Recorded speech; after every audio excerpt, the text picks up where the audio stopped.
जय हिंद दोस्तों, इस वक्त मैं द्रास सेक्टर में आया हूं और सीधे मेरे पीछे जो पहाड़ियां आप देख रहे हैं, इन्हीं पहाड़ियों पर लड़ी गई थी कारगिल की जंग और इन्हीं चोटियों को फतह किया था हमारे वीर जवानों ने। ये जो पहाड़ियां आप पीछे देख रहे हैं, ये अलग अलग हिल्स हैं जिनको हमारी सेना के जवानों ने अपने अदम्य साहस और वीरता से इन चोटियों पर, जिस पर पाकिस्तानी कब्जा करके बैठ गए थे, उन्हें कब्जाया और आज वहाँ पर भारतीय सेना का तिरंगा फहरा रहा है।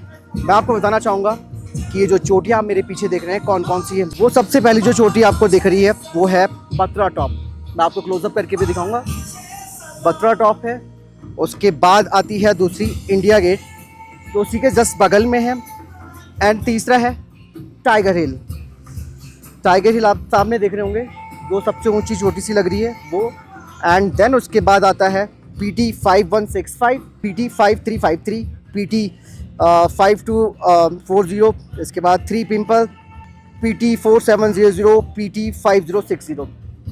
इन सभी चोटियों पर दोस्तों दुश्मन कब्जा करके बैठा हुआ था, जिन्हें भारतीय सेना ने न्यूट्रलाइज किया। और बहुत कुछ है कारगिल विजय दिवस के दौरान आपको देखने को मिलेगा, किस तरीके से हमारे जवान 24 घंटे 7 दिन सीमा की सरहदों की रक्षा कर रहे हैं। ये पूरा सेक्टर जो है वो द्रास सेक्टर है और इन्हीं चोटियों पर हमारे जवानों ने देश की रक्षा करते हुए अपने प्राणों की आहुति दी थी। जय हिंद दोस्तों, इस वक्त मैं द्रास में आया हुआ हूँ और मेरे पीछे जो पहाड़ियाँ हैं, यहीं पर कारगिल की लड़ाई लड़ी गई थी। इस जंग में दोस्तों हमारे जो वीर गति को प्राप्त योद्धा हुए, उनमें से वो योद्धा किसी के भाई थे, किसी के पति थे, किसी के पिता थे। आज मैं उसी फैमिली के एक शख्स के साथ खड़ा हूँ, इनके भाई ने अपने प्राणों की आहुति दी इस कारगिल की लड़ाइयों में, दुश्मनों को पीछे धकेला। हम जानने की कोशिश करेंगे। सर, आपका गुड नेम? सर, मेरा नाम कुलदीप सिंह भंडारी है। कुलदीप जी, अपने भाई के बारे में बताइएगा कि उनका नाम और कब वो सेना में भर्ती हुए थे, कुछ याद है? हाँ, मेरे भाई का नाम शहीद जयदीप सिंह भंडारी है और ये 30 दिसंबर 1994 को गढ़वाल राइफल में भर्ती हुए थे। छोटे भाई थे आपके? हाँ, मेरे छोटे भाई थे। और इन्होंने 30 जून 1990 को कारगिल की जो लड़ाई थी, वो जो काला पत्थर है, हाँ। उस जगह में अपना सर्वोच्च बलिदान दिया। 1999 की उसमें काला पत्थर में। हाँ जी। तो बचपन में से ही उन्हें फौज में जाने का शौक था? जी, उन्हें बचपन से ही फौज में जाने का शौक था। और जब अब याद इतने टाइम के बाद हर साल याद किया जाता है, तो उस टाइम कुछ इमोशंस आते हैं कि भाई मेरे भाई ने प्राणों की आहुति दी इस देश के लिए और आज देश उनको मतलब नमन कर रहा है और याद कर रहा है। तो कैसा, मतलब उनकी कमी तो कहीं ना कहीं लगती होगी? बिल्कुल, उनकी कमी तो सदैव हमेशा हमेशा खलती ही रहती है, लेकिन एक प्राउड भी फील होता है, मतलब अपने परिवार के ऊपर, अपने देश के ऊपर गर्व भी फील होता है कि हमारे भाई ने सर्वोच्च बलिदान दिया देश के लिए और हम भी, हमारा परिवार भी मतलब देश के कुछ काम आया। और एक चीज़ और कही जाती है हमारे पहाड़ों में कि हमारे यहाँ से योद्धा निकलते हैं। उत्तराखंड एक वीरों की भूमि रही है और यहाँ की जो मिट्टी है, पहाड़ों की मिट्टी है, वहाँ जो सशक्त बनाती है हमारे यहाँ के लोगों को। तो एक सपना होता है सेना में जाने का, और केवल सपना ही नहीं उसे कहते हैं, उसे साकार भी किया जाता है। और वीर गति प्राप्त होना कोई, ये मत समझिए कि कोई छोटी चीज़ है। वीर गति प्राप्त होने का मतलब होता है सर्वोच्च बलिदान देश के लिए, नाम नमक और निशान के लिए एक सैनिक लड़ता है और वही करके दिखाया। और हम अक्सर कहते हैं ना, देश में जिस तरीके से बातें होती हैं कि मैं तो महाराष्ट्र का हूँ, मैं यहाँ का हूँ। आप इन हाई टेरेंस में जाकर अगर आप देखेंगे, जहाँ आम इंसान नहीं जा सकता, उन टेरेंस में जाकर के हमारे सैनिकों ने 1 to 1 किया, दुश्मनों को ख़त्म किया, खदेड़ा उनको और देश की सीमाओं की रक्षा करी। तो इसे कहते हैं एक बलिदान, और ये है हमारे सच्चे सैनिकों का, जो देश के प्रति कर्म निष्ठा है और जो उन्होंने किया है। सर, बहुत बहुत धन्यवाद आपका। धन्यवाद आपका, थैंक यू। जय हिंद दोस्तों, कारगिल विजय दिवस इस वक्त द्रास सेक्टर में चल रहा है। हमारे साथ वीर जो नारी हैं वो इस वक्त मौजूद हैं और हम एक इंट्रोडक्शन लेना चाहेंगे। माता जी, आपका शुभ नाम? कमला देवी। कमला जी, थोड़ा सा बताइए कि क्या हुआ था उस दिन एग्जैक्टली, जब आपको खबर पता चली थी कि आपके जो हस्बैंड है वो वीर गति को प्राप्त हो गए? उस दिन जिस दिन खबर चली मेरे को तो पता ही नहीं चला, गांव वालों को पूरा पता चल गया था। और हम गोड़ाई करने जा रही थी, पहले मैं जंगल जा रही थी। जंगल से आई, उसके बाद मैंने खाना बनाया, फिर मैं गोड़ाई करने गई। लोग तो इधर उधर से खुशबू कर रहे थे, क्योंकि लोगों को पता चल गया, मेरे को पता नहीं था।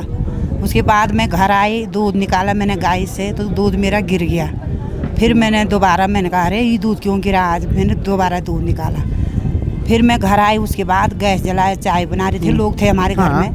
तो उन्होंने बोला चाय, मैंने कहा ये लोग क्यों आ रखे, बोलो ऐसे ही आ रखे कि चाय सुई के। मैंने कहा ठीक है, तो मैं चाय बनाती, तो मैंने गैस जला रही तो गैस बंद हो जा रहा, गैस जला रही वो गैस कुछ अशुभ संकेत मिलने लगे। अशुभ मेरे को संकेत मिल गया था। और जब मैं जंगल से आ रही, मेरी सांसें थोड़ा रुकने जैसे अजीब अजीब हो रही। मैंने कहा मेरी सांस बंद क्यों हो रही, तो उन्होंने बोला चढ़ाई में जा रहे इसलिए हो रहा, मेरे सहेलियों ने बोला। तो मेरे को पता नहीं चला। पता चला मेरे को रात 10:30 बजे बताया उन्होंने कि ऐसा ऐसा हो गया वहाँ 13 जुलाई के बाद ऐसा ऐसा हो गया। तो उसके बाद मेरा अब क्या करना था, बच्चा पेट में था एक। तो मैंने बोला इस बच्चे को भी मैंने गिराने की मैं बहुत कोशिश करी। मैंने कहा मेरे को नहीं चाहिए, मैं कैसे खड़ी हूँ, कैसे क्या करूँ, बच्चे मेरे सब छोटे थे। तो जब डीएम ने बोला कि ये हमारी जिम्मेदारी है, जब तक इस बच्चा इस धरती में नहीं आया इस ठीक ढंग से, तब तक हमारी जिम्मेदारी है बच्चे की। तो इसलिए मैं गई भी, पर किसी ने मना, सब ने मना किया कि ना हम इसको नहीं गिरा सकते, क्योंकि मैडम उसका डीएम जी का वो था, आदेश था। इसलिए उन्होंने बच्चा, आज वो बच्चा 27 साल लग गया उसको। पापा भी नहीं देखे? हाँ, पापा नहीं देखा उसने। मेरे को 2-2.5 महीने चल रहे थे उस टाइम। इस टाइम ऐसे हुआ। उसका जन्म था 11 जनवरी को उसका जन्म हुआ, 2011 जनवरी। उनका नाम क्या था, वीर योद्धा जो शहीद हुए? लेफ्टिनेंट दिलवर सिंह था नाम। दिलवर सिंह चमोली गढ़वाल के रहने वाले, हाँ, ग्राम रिठोली। अभी तो हम देहरादून में हैं। हाँ, देहरादून। तो कितने बच्चे हैं अभी आपके? मेरे हैं 4। बड़ी लड़की किरण है, तब मेरी प्रिया है, तब मेरा रोशन है, तब सूरवीर है जो सबसे छोटा है। तो फिर भारतीय सेना ने परिवार की मदद भी की होगी? करी, मदद करी उन्होंने, करी, कर रहे, अभी भी कर ही रहे, देख रहे, कर ही रहे। हिकमत मतलब जहाँ पर हमें वो होता वहाँ पर वो हिकमत दिलाते हैं हमें। अब ये है कि ठीक है, उनका बोलना भी सही है कि जो बात हो गई वो तो हम पूरे नहीं कर सकते, लेकिन जो हमारे हाथ की हेल्प है वो हम जरूर करें। बिल्कुल, और सेना ने किया भी, वो सेना ने किया, कर रहे वो। और सबसे बड़ी बात है कि एक वीर नारी होने के वजह से भी आपने अपने आप को, अपने परिवार को पूरा, मतलब कहते हैं कि उस जिम्मेदारी संभाल कर रखी, और आज बच्चे बड़े हो गए हैं, सब अपनी जिम्मेदारियां संभाल सकते हैं, सब सेटल आपने किया। ये भी एक बहुत बड़ी बात, उपलब्धि मानी जा सकती है। उन्हीं के आंसुरी बात से किया होगा। वैसे तो हम पढ़े लिखे हैं नहीं, हमने घास ही काटा, हमने गोबर ही निकाला, हमने गांव से बाहर कभी देख नहीं रखा था। अब उन्होंने हमें हिकमत दी होगी कि ऐसे ऐसे होता है, ऐसे करना है, ऐसे करके। स्कूल में भी मेरे को इतना पता भी नहीं था कि स्कूल इंग्लिश किसको बोलते हैं, हिंदी किसको बोलते हैं। स्कूल है तो स्कूल है, यही पता था मेरे को। जब मेरे को बताया पड़ोसी ने कि बच्चे तो ये है वो ऐसे स्कूल में डाल, तब मैंने उनको पूछा, तब उन्होंने मेरे को समझाया, तब इसलिए तब से मैंने बहुत माइंड मेकअप किया, बहुत वो किया।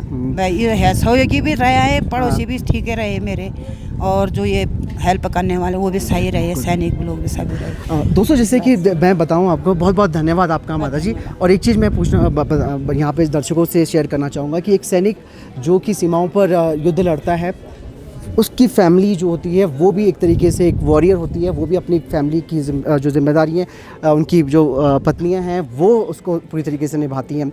और एक सैनिक जो कि नाम, नमक और निशान के लिए, देश के लिए लड़ता है और प्राणों की आहुति देता है, सर्वोच्च बलिदान करता है, उसके बाद की फैमिली सफ़र ना हो किसी भी तरीके से, तो भारतीय सेना पूरी तरीके से परिवार के साथ खड़ी रहती है। अम्मा जी, फिर मैं आपसे प्रणाम करना चाहूँगा। धन्यवाद, आपने बताया सब कर। धन्यवाद आप लोगों को।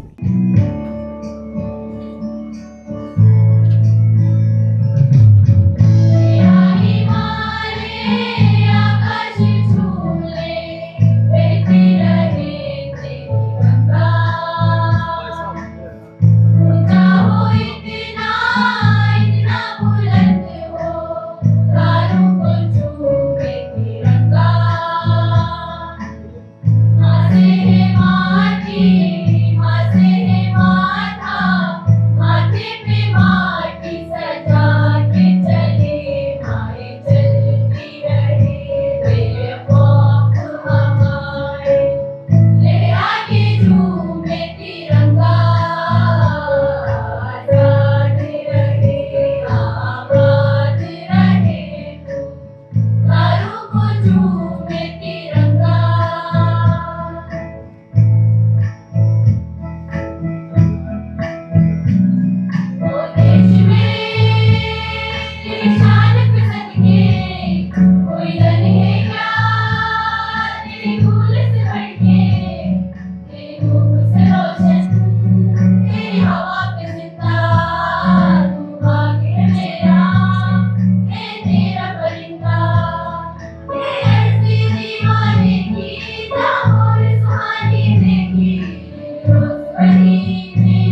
मैं इन फिल्मों का हृदय से धन्यवाद एवं आभार व्यक्त करता हूँ।